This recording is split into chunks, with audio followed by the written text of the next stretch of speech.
ভিডিওটা অনেক দিন আগের, কিন্তু আজকে হঠাৎ দেখতে পেয়ে এডিট করে তোমাদের সাথে শেয়ার করলাম।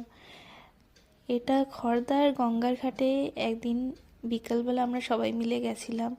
দেখতেই পাচ্ছ এখানে এক ঝাঁক পায়রা, আর সূর্য তখন অস্ত যাচ্ছে। ঠিক সেই সময়টা আমরা গিয়ে পৌঁছেছিলাম। যেহেতু শীতের বিকাল, সেজন্য তাড়াতাড়ি অন্ধকার নেমে আসে। সবাই এখানে ফটোগ্রাফি করছিল, ঘুরতে এসেছিল। আমরাও ঘুরতেই গেছিলাম। কি মনে হলো একটু ভিডিও করি, তোমাদের সাথে শেয়ার করব বলেই হয়তো রাখা ছিল। এ দেখো, এ একটা পায়রা এখানে সবাইকে দেখছে বসে।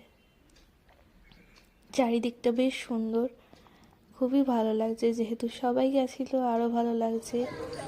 এটা হচ্ছে গঙ্গার ঘাটের বাইরেটা।